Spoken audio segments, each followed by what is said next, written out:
Olá, povo da luz, tudo bem? Então, o sexto degrau, gente, essa palestra, o objetivo principal do Hélio é mostrar o que acontece depois que a gente desencarna, depois que a gente deixa esse corpo, né? Então, muitas pessoas chegam desinformadas e nem sabem que morreram, no caso. Então, o objetivo principal dele é contar, através de coisas que ele diz que ele mesmo experienciou e viu, que nada do que ele fala é só, tipo, de estudo teórico, né? Então, ele quer que as pessoas já cheguem mais orientadas para não ficar tanto tempo lá penando, né? Sem saber onde tá, o que fazer, como pedir ajuda, esse tipo de coisa, tá? Então, o sexto degrau seria o quê? Do vídeo da bioquímica do amor, ele falou da escala de Maslow, né? Dos degraus que ele classificou, o psicólogo, né? Então, o primeiro que seria, parece que 1 milhão de pessoas na época, né, em 2011, estavam nesse degrau, que a principal preocupação é conseguir comida, né? Que eles estão num nível, assim, muito precário de existência, de pobreza mesmo. Do segundo degrau, que tem, tipo, mais 90% da população que tem o suficiente para comer, mas daí começa a se preocupar com o relacionamento, com a perpetuação da espécie e tal, que seria sexo e relacionamento, né? Aí o terceiro degrau seria o poder, que seriam os governantes, os empresários, esse tipo de coisa, assim, gente que tem um certo domínio sobre os demais, né? O quarto, o autoconhecimento, né? A tua estima pessoal. E o quinto, espiritualidade, a tua realização, né? Pro mundo. E o sexto seria a fusão com o todo. O que é essa fusão com o todo, gente? Eu tenho um depoimento aqui que eu vi num grupo que é muito bom, chama Mecânica Quântica e Espiritualidade, tá? Inclusive tem vários arquivos de livros lá em PDF. E tem o do Reich, que vai ser falado nessa palestra, sobre como o amor pode curar, né? E inclusive daí eu vi esse depoimento lá, olha só, da unificação. Tua vida se transforma em amor. Você não cocria nada porque simplesmente não deseja nada. Geralmente teus desejos estão voltados aos outros e não ligados a bens materiais. O material perde o foco, mas teu mundo se transforma. Todo o tempo você recebe. Sempre mais. Sempre além do que era antes seu sonho. As pessoas se transformam. É como se você vivesse literalmente em um mundo novo. Né? Tipo, isso aqui foi muito inspirador pra mim. Eu confesso que mais do que a palestra, sabe? Esse texto aqui. Quem não queria, né, gente, tá nesse grau, assim, né, de leveza e de conexão e de plenitude, né, no caso.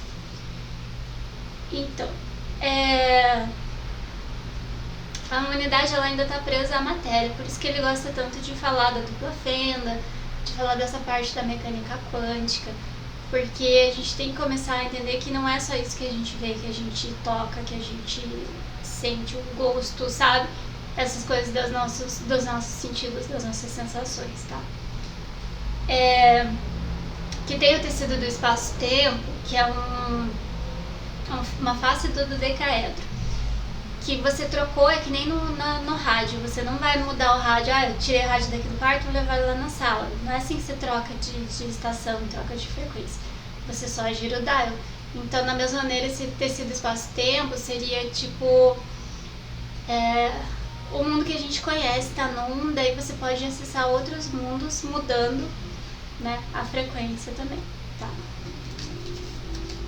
Outra dimensão, no caso, né? Então, daí ele fala também, deixa eu só ver mais um negócio, que você tem que mudar sua frequência em hertz. Essa coisa para você conseguir mudar de dimensão, ele fala que é pelos pensamentos, principalmente teu sentimento, né, que é em hertz da mecânica quântica, da física. Quando muda a frequência de um local através de interferência construtiva da onda, pode ser feito isso num aparelho também, mas você consegue fazer sozinho. Você pode se você estiver na frequência de outro lugar, você pode ir e voltar para outra dimensão. Isso que ele fala que você pode abrir o portal em qualquer lugar, tipo, em qualquer, aqui no espelho, aqui do meu lado, qualquer lugar, se quiser, você pode abrir um portal e viajar para outro lugar, desde que você se conecte na frequência que eles estão lá, entende? Você tem que estar sintonizado. Então, daí aqui ele fala do experimento Filadélfia. O que foi isso, gente? Foi feito lá em 1943. Os aprendizes de feiticeiro, na verdade, né? As pessoas que achavam que já estavam entendendo de mecânica quântica o suficiente, eles tentaram teletransportar o navio de um porto ao outro. E o que aconteceu? A tripulação ficou fundida, tipo, ele até conseguiu sair de um lugar e aparecer no outro, mas as pessoas não ficaram vivas para permanecer em serviço, porque elas apareceram fundidas ao casco, não conseguiu separar o que era, né, orgânico, né, carbono, vida, do conteúdo do navio, assim. Então, se jogarem na internet, tem fotinhos disso. Diz que foi uma grande luta para desmentir, mas que tem, né, em vários lugares acaba pipocando esse experimento, acaba aparecendo ainda. E eles não estavam preparados, né, naquela época ainda para fazer isso. E que alguns dos cientistas que fizeram isso na época ainda estão vivos, inclusive. Aí depois ele fala do experimento do macaco, que um cientista conseguiu colocar 600 eletrodos no cérebro de um macaquinho vivo, tá? Para ter noção de como é que funcionava o pensamento dele. Então, são 3 sistemas separados no cérebro do macaco, né? De dor, de prazer e eu não lembro qual que é o outro. Ele falou, mas tipo, acho que ele não falou especificamente, assim, né? Só falou que eram 3 sistemas separados. Então, o que acontecia? Eles fizeram primeiro um experimento. O macaquinho tinha possibilidade de acionar uma alavanca a cada 3 minutos, que daí dava prazer, dava orgasmo, certo? E eles fizeram esse experimento por 16 horas e depois pararam, pra ver o que acontecia no circuito do macaco, né, no cérebro do macaco. E cada 3 minutos o macaquinho tava lá, tava querendo ter a sensação, né? Aí depois eles fizeram o contrário, colocaram dor no macaco constante, a cada 3 minutos ele podia acionar, né, o botão, a ferramenta, a manivela, sei lá, para acessar a dor. Claro que a cada 3 minutos ele fazia isso, só que daí chegou em 16 horas também, o macaquinho não aguentou mais e morreu, né? Experimentos científicos aí achem o que acharem, né, gente, mas enfim. Se os aliens e se a nossa intuição, se a nossa centelha não soprar pra gente, né, como realizar as coisas sem machucar ninguém, né, os experimentos foram assim, desde que se conhece. Então eles viram que esse era o limite, 16 horas, daí eles continuaram testando, mas com menos horas, né? E daí o terceiro teste era voltar com a alavanca do prazer, tá? Então o macaquinho tava lá, a cada 3 minutos ele podia acionar a alavanca do prazer. Depois de 16 horas, esse macaquinho que tinha sido submetido anteriormente à dor, ele acionando esse mecanismo de prazer, ele curou todos os traumas e sequelas, não aparecia mais pra ele, memórias de dor, sabe? Então, isso, o que isso quer dizer? Que o prazer pode curar tudo de ruim que tá na gente. E o terceiro degrau do poder, eles não querem que o segundo degrau saiba disso, então eles estimulam no lado, né? Tipo, com a propaganda pra fazer você comprar e etc. Pessoas bonitas, coisas sensuais e tal.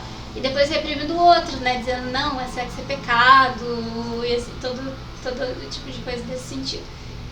Então, eles não querem que a gente tenha acesso a esse tipo de informação, que o amor, o prazer, ele cura, né? Tudo de ruim que foi programado na gente, né? E o Reich, ele tentou, né, como eu comentei, contar sobre isso no livro, só que daí ele foi preso e, deixa eu ver aqui, foi preso e morreu um ano depois, nos anos 50 mais ou menos, então não chegou a ser difundido isso, né? Então, da mesma maneira que eles fizeram com os macacos, os experimentos, eles queriam fazer em outros animais que têm um neocórtex maior, né? Tipo os golfinhos, porque daí não precisava nem de alavanca, né? Porque os golfinhos se comunicam por linguagem, então dava pra fazer por linguagem, por neurolinguística, né? PNL e tal, dava pra testar, né, da mesma maneira esses sistemas dos golfinhos, eles também tinham os 3 sistemas, né? Aí foi um grande interesse, né, pra chegar no nível humano isso, né, de manipular e tal, mas também deram um jeito de sumir com os estudos, com as coisas. E ficou por isso mesmo, tá?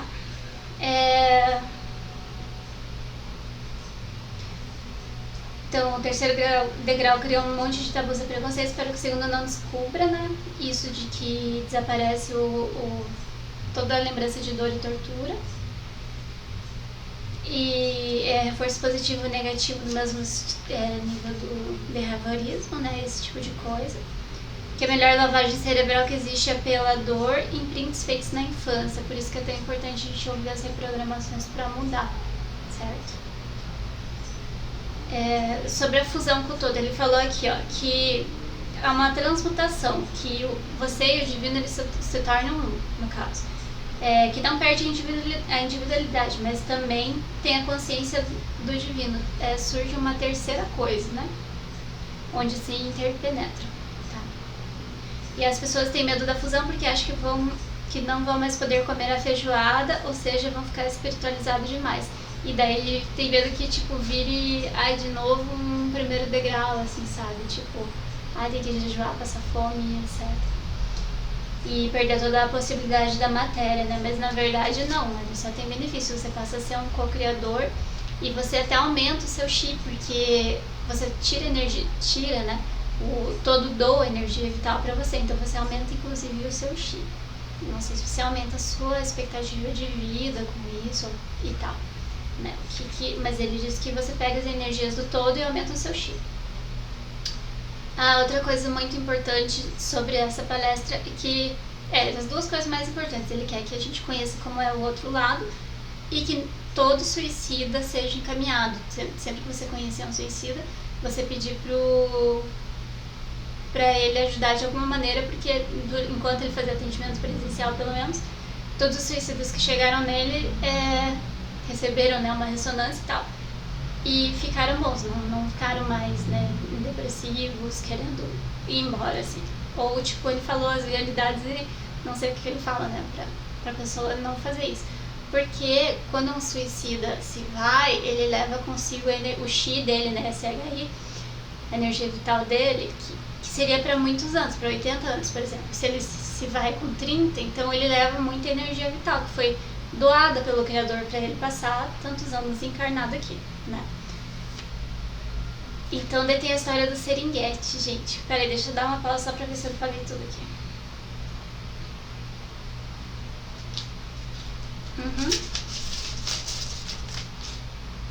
Tá.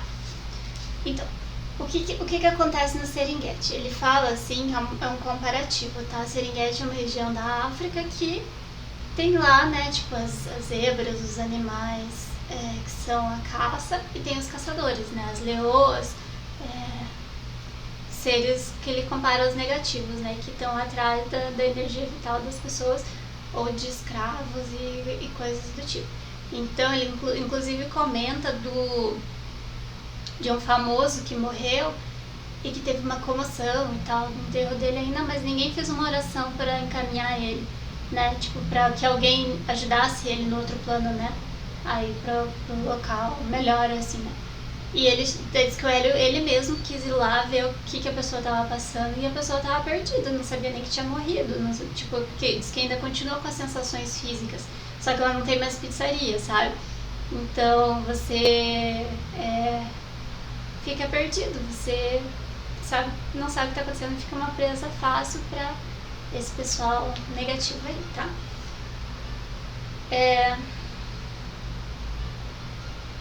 Tá.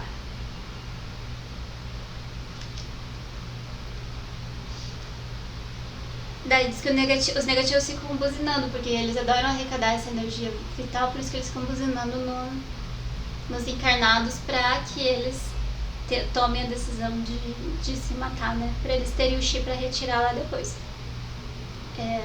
As pessoas que morrem sem orientação caem e são caçadas sobre a importância de pedirem oração para encaminhar a pessoa. Em teoria não se pode sair de Serengeti enquanto ainda tiver chi. E alguns seres se arriscam lá propositalmente para terem sensações da matéria. Seria comparativo da selva africana com leoas caçando zebras. Um leão ou hiena que se tornou autoconsciente, como nós, é um perigo. Ele falou então assim, que tipo assim, uma pessoa que já estava no poder aqui e passa, ele vai acabar procurando a turma dele, né? Então vai ficar dividido entre o pessoal do bem, o pessoal do mal e o pessoal do meio, que não sabe o que está acontecendo, que são 90% das pessoas, que são as zebrinhas lá tomando água e que são abatidas ou se tornam escravos. Então, seriam esses leões com autoconscientes, né?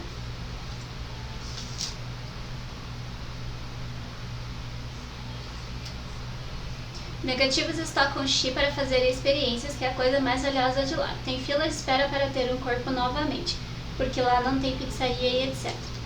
Aí ele falou que é tipo o filme do Resident Evil ou vampiros do seriado Angel, que os negativos atacam e sugam, assim, né, tudo que eles podem sugar.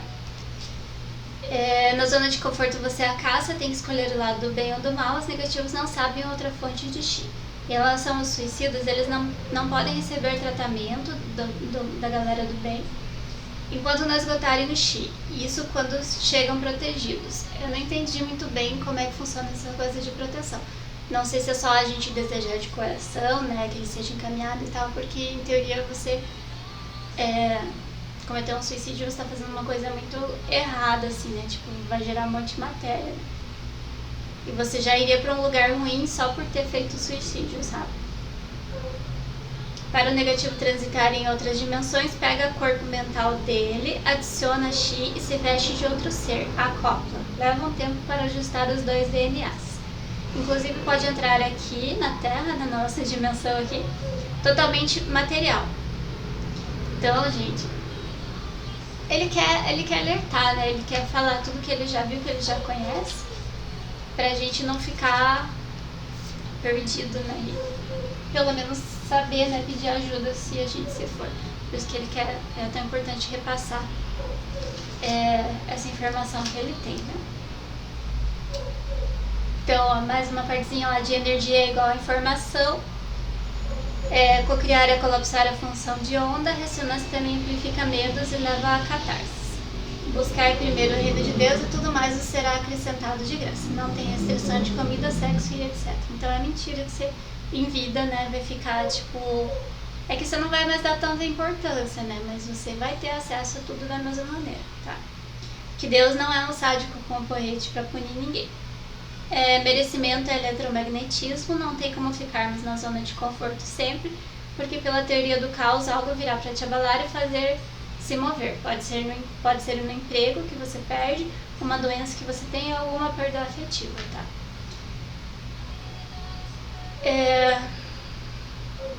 Que mais? Que humanos já estão carregando celular por onda sem conectar cabo. 2h13 ele falou isso. Então lá em 2011 já tinha, né, o tal tapetinho que você põe o celular e por onda você recarrega o celular. Mais um exemplo da mecânica quântica. Aí fala do emaranhamento pelos pins dos afetos passados, que ele coloca na mesma família para criar laços, porque se você soubesse, se você lembrasse de outra vida que você teve um desafeto com alguém, aí já era, e um ia ficar matando o outro ou prejudicando o outro sempre. Então ele zera, né, as suas memórias e coloca na mesma família para você criar um laço de amor, para você parar com esse emaranhamento errado, né, que vocês tiverem numa dívida, no caso um com o outro, né, uma dívida moral e sei lá de que nível, né?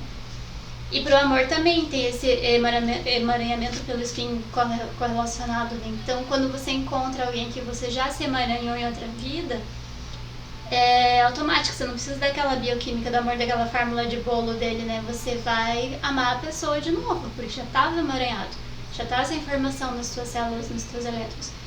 Então não tem como Deus punir, criticar o amor que não seja hétero, porque ele vai, tipo assim, assumir qualquer forma. Ele até comenta de pessoas mais velhas que acharam a alma gêmea quando ainda era adolescente, assim, né? Tipo, o Picasso, por exemplo, né? 40 e poucos anos e achou a alma gêmea com 15, 16. Aí diz que aguardou ela ficar de maior e tal pra poderem se reunir. E Picasso ou Dali? Agora eu fiquei na dúvida aqui. Mas enfim, ele fala de um pintor, tá? Que rolou isso aí. E então não tem como, se você acha seu amor numa pessoa do mesmo sexo que você agora, você vai querer viver essa história, porque já foi emaranhado de antes. Então a gente não pode julgar, tá? Não tem como evitar que duas pessoas que já se amaram se amem novamente. Então, isso independente de sexo, tenha coragem, emerge na hora a programação bioquímica, amor à primeira vista, não importa a roupagem atual. O pessoal do bem às vezes vai no seringuete pra ajudar, que nem o cara que ficou 50 anos pra pedir ajuda no umbral do nosso lar. Então tem esse filme do Nosso Lar que é espírita, né, que mostra mais ou menos o que rola. É legal assim visualmente, pra você fixar melhor. E que às vezes é meio complicado que você não desprende do corpo exatamente na hora da sua morte. Então, às vezes você é enterrado e continua a tua consciência lá e você sente seu corpo se degradando, ou quando você é cremado, você sente sendo queimado, sabe? Então, as coisas assim, realmente pra... Nessa que eu não sei como fazer essa parte pra você soltar. Acho que quanto mais você tenta se prender na matéria, mais você fica aqui, né? Mas demora pra você ter consciência que você não é, né, mais esse corpo, no caso, né? Eu acho que é isso, gente, que eu tinha anotado dessa palestra. Então, que a gente tenha, né, a possibilidade de alertar as pessoas que se realmente a vida continua, é importante a gente ter boas obras e é importante a gente trabalhar pro povo do bem desde que se vai, porque senão a gente vai ficar lá à mercê desses predadores, ok? Fiquem bem com o Xi, luz e paz. E que o bem tem força, o mal tem força, mas só Deus tem poder, tá bom? Beijo.